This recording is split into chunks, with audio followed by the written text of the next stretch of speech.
I couldn't think of anyone I would be more honored to introduce next as our keynote speaker. Often you'll hear a person introduced with a bit of hyperbole, stating that none of this would be possible without them. Well, in this case, that is no exaggeration. Without this person, I would not be here, you would not be here, and none of the accomplishments of which I have spoken would be realities. One person inspired all you see around you, and that person is Melanie Chaite.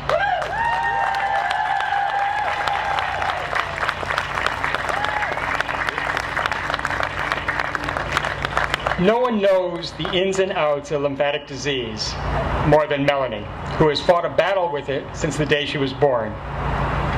Luckily for her, she was not alone. By her side throughout the journey has been a loving family, to include her father Ben, mother Wendy, and brother Daniel.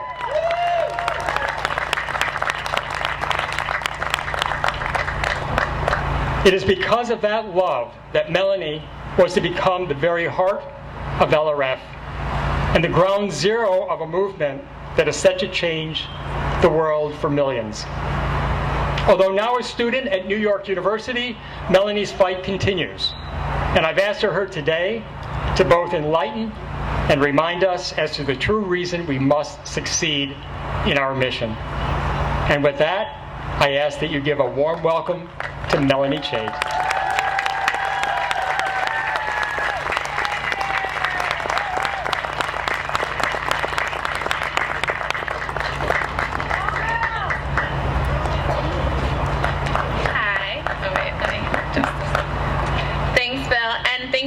Selecting me as keynote speaker. It's really an honor and a privilege. Hey everyone. I want to start off by saying thank you for coming out on this beautiful day to walk in support of the Lymphatic Research Foundation. LRF is such a great cause that means so much to me. My mom, Wendy, started this organization back in 1998 from our kitchen table, and since then, the foundation has had astounding accomplishments. If it weren't for my mom, my family, LRF, and all of your support, I truly would not be here today. Everyone here has a connection to this organization in some way, whether to support a friend or family member, or being a patient themselves.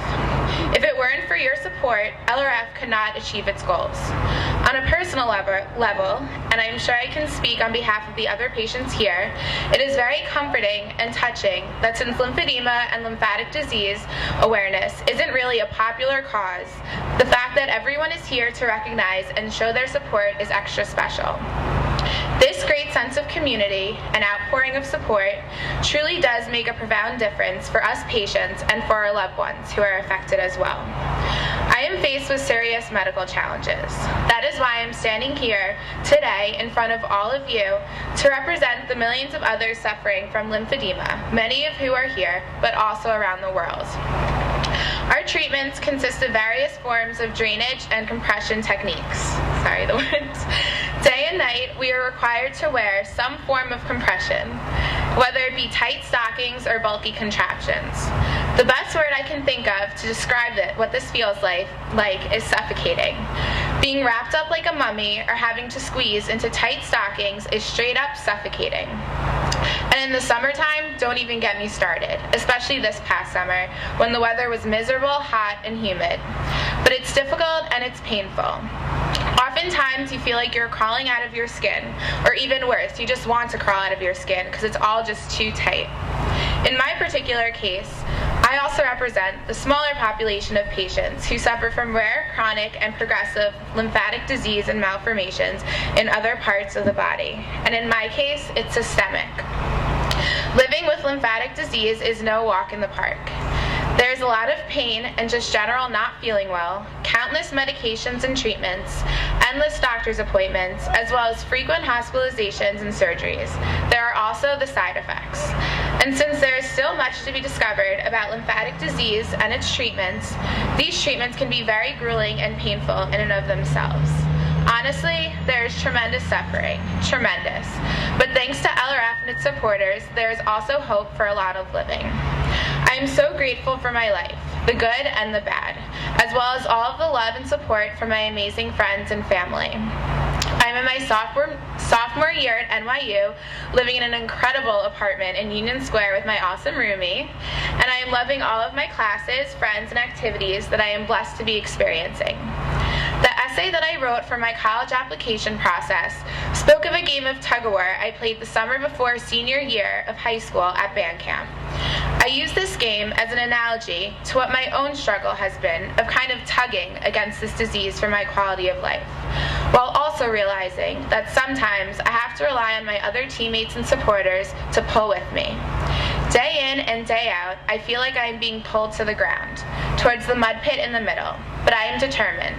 Determined not to let the other team win, not to let this disease take over my life. Just one foot in front of the other as I keep up my strength. Despite all of this, through research and your support, there is hope and encouragement that I, along with all the other patients, can continue to fight. Because my mom wouldn't accept the status quo.